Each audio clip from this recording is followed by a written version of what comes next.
The front door opens onto the old farmyard, and parking isn't a problem. There's plenty of room at the front for that. There are some trees and potted plants there.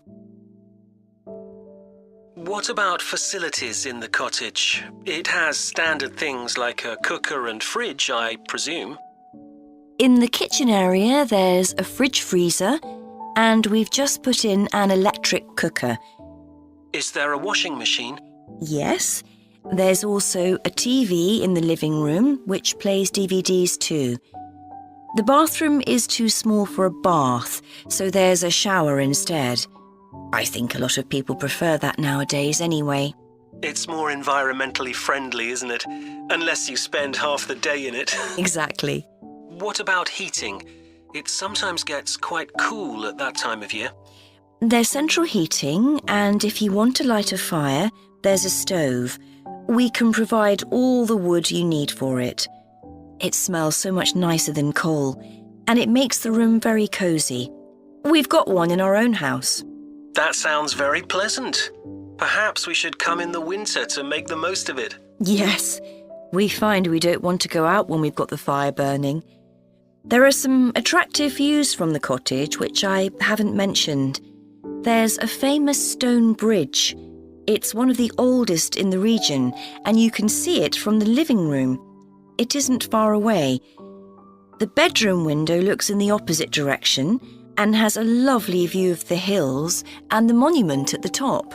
Well, that all sounds perfect. I'd like to book it, please. Would you want a deposit?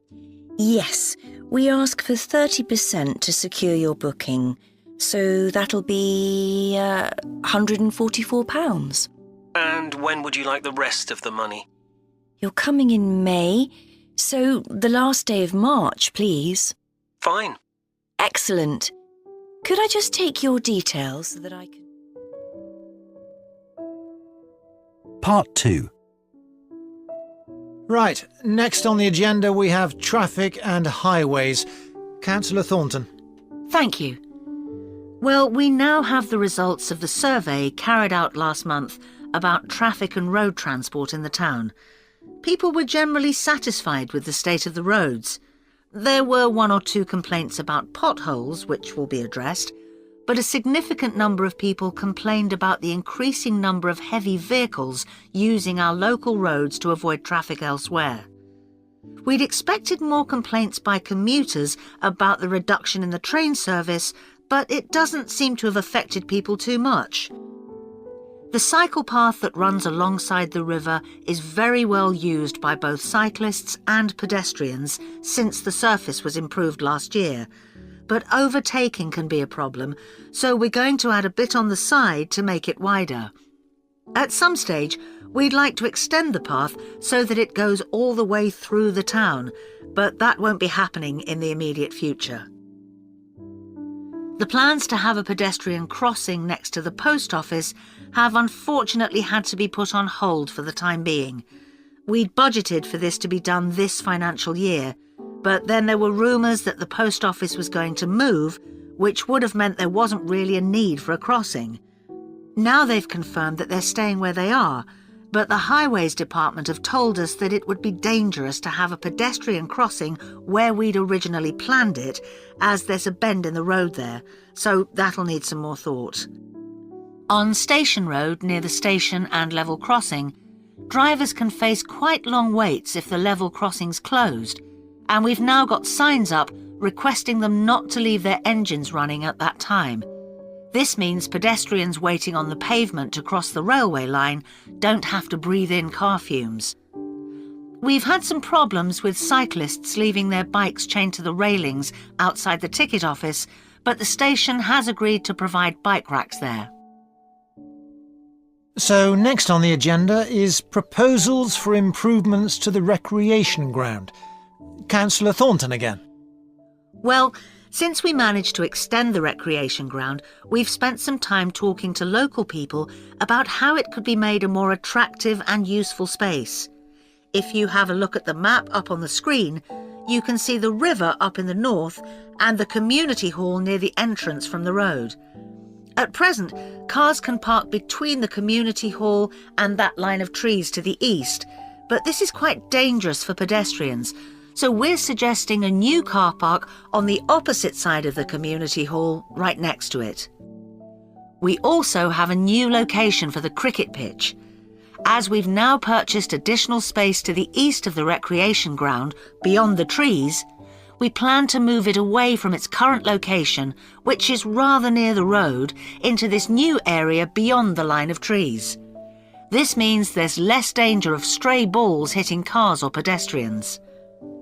We've got plans for a children's playground, which will be accessible by a footpath from the community hall and will be alongside the river. We'd originally thought of having it close to the road, but we think this will be a more attractive location.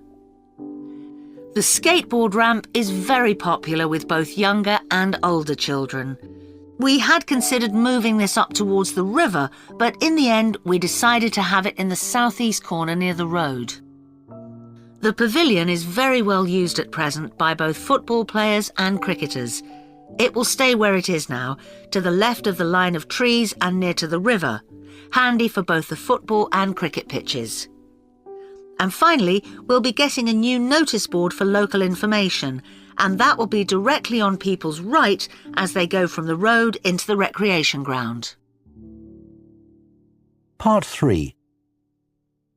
Now that we've done all the research into bike-sharing schemes in cities around the world, we need to think about how we're going to organise our report. Right. I think we should start by talking about the benefits. I mean, it's great that so many cities have introduced these schemes where anyone can pick up a bike from dozens of different locations and hire it for a few hours. It makes riding a bike very convenient for people. Yes, but the costs can add up, and that puts people on low incomes off in some places. I suppose so.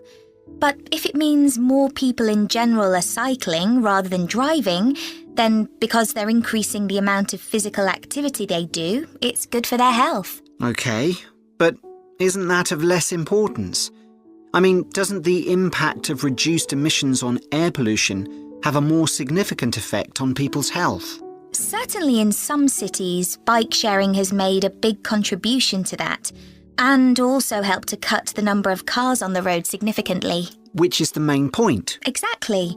But I'd say it's had less of an impact on noise pollution because there are still loads of buses and lorries around. Right. Shall we quickly discuss the recommendations we're going to make? In order to ensure bike-sharing schemes are successful? Yes. OK. Well, while I think it's nice to have really state-of-the-art bikes with things like GPS, I wouldn't say they're absolutely necessary. But some technical things are really important, like a fully functional app, so people can make payments and book bikes easily. Places which haven't invested in that have really struggled. Good point. Some people say there shouldn't be competing companies offering separate bike-sharing schemes, but in some really big cities, competition's beneficial. And anyway, one company might not be able to manage the whole thing. Right. Deciding how much to invest is a big question. Cities which have opened loads of new bike lanes at the same time as introducing bike-sharing schemes have generally been more successful. But there are examples of successful schemes where this hasn't happened. What does matter, though, is having a big publicity campaign. Definitely. If people don't know how to use the scheme or don't understand its benefits, they won't use it. People need a lot of persuasion to stop using their cars. Shall we look at some examples now and say what we think is good or bad about them? I suppose we should start with Amsterdam, as this was one of the first cities to have a bike-sharing scheme. Yes, there was already a strong culture of cycling here. In a way, it's strange that there was such a demand for bike sharing, because you'd have thought most people would have used their own bikes. And yet it's one of the best used schemes. Dublin's an interesting example of a success story. It must be because the public transport system's quite limited. Not really. There's no underground, but there are trams and a good bus network. I'd say price has a lot to do with it. It's one of the cheapest schemes in Europe to join. But the buses are really slow. Anyway, the weather certainly can't be a factor. No, definitely not. The London scheme's been quite successful. Yes, it's been a really good thing for the city. The bikes are popular and the whole system is well maintained, but it isn't expanding quickly enough. Basically, not enough's been spent on increasing the number of cycle lanes. Hopefully that'll change. Yes. Now, what about outside Europe? Well, bike-sharing schemes have taken off in places like Buenos Aires. They built a huge network of cycle lanes to support the introduction of the scheme there, didn't they? It attracted huge numbers of cyclists where previously there were hardly any. An example of good planning. Absolutely. New York is a good example of how not to introduce a scheme. When they launched it, it was more than 10 times the price of most other schemes. More than it costs to take a taxi. Crazy. I think the organisers lacked vision and ambition there. I think so too. Sydney would be a good example to use. I would have expected it to have grown pretty quickly here. Yes. I can't quite work out why it hasn't been an instant success like some of the others. It's a shame, really. I know. OK, so now we've thought about all the... Part 4. One of the most famous cases of extinction is that of a bird known as the dodo. In fact, there's even a saying in English, as dead as the dodo, used to refer to something which no longer exists. But for many centuries, the dodo was alive and well, although it could only be found in one place, the island of Mauritius in the Indian Ocean. It was a very large bird, about 1 metre tall, and over the centuries it had lost the ability to fly, but it survived happily under the trees that covered the island. Then, in the year 1507, the first Portuguese ships stopped at the island. The sailors were carrying spices back to Europe and found the island a convenient stopping place where they could stock up with food and water for the rest of the voyage, but they didn't settle on Mauritius. However, in 1638, the Dutch arrived and set up a colony there. These first human inhabitants of the island found the dodo birds a convenient source of meat, although not everyone liked the taste. It's hard to get an accurate description of what the dodo actually looked like. We do have some written records from sailors and a few pictures, but we don't know how reliable these are. The best-known picture is a Dutch painting in which the bird appears to be extremely fat, but this may not be accurate. An Indian painting done at the same time shows a much thinner bird. Although attempts were made to preserve the bodies of some of the birds, no complete specimen survives. In the early 17th century, 4 dried parts of a bird were known to exist. Of these, 3 have disappeared, so only one example of soft tissue from the dodo survives, a dodo head. Bones have also been found, but there's only one complete skeleton in existence. This single dodo skeleton has recently been the subject of scientific research, which suggests that many of the earlier beliefs about dodos may have been incorrect. For example, early accounts of the birds mention how slow and clumsy it was.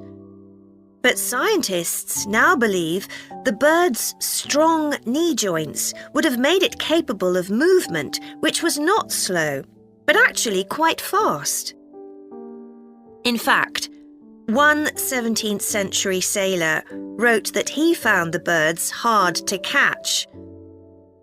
It's true that the dodo's small wings wouldn't have allowed it to leave the ground, but the scientists suggest that these were probably employed for balance while going over uneven ground. Another group of scientists carried out analysis of the dodo's skull. They found that the reports of the lack of intelligence of the dodo were not borne out by their research, which suggested the bird's brain was not small, but average in size. In fact, in relation to its body size, it was similar to that of the pigeon, which is known to be a highly intelligent bird. The researchers also found that the structure of the bird's skull suggested that one sense which was particularly well developed was that of smell. So the dodo may also have been particularly good at locating ripe fruit and other food in the island's thick vegetation.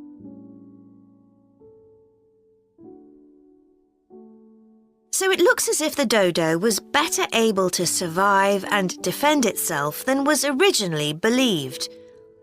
Yet, less than 200 years after Europeans first arrived on the island, they had become extinct.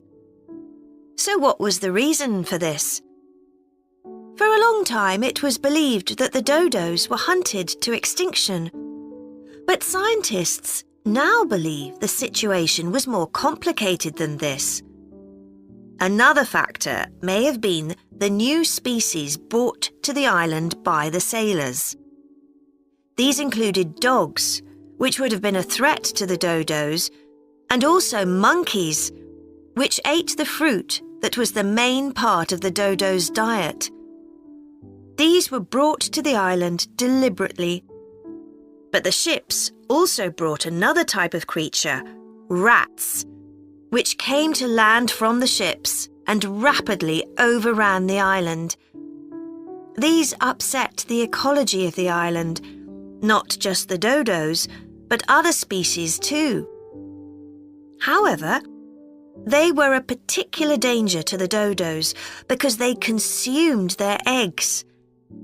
And since each dodo only laid one at a time, this probably had a devastating effect on populations. However, we now think that probably the main cause of the bird's extinction was not the introduction of non-native species, but the introduction of agriculture. This meant that the forest that had once covered all the island and that had provided a perfect home for the dodo was cut down so that crops such as sugar could be grown. So, although the dodo had survived for thousands of years, suddenly it was gone.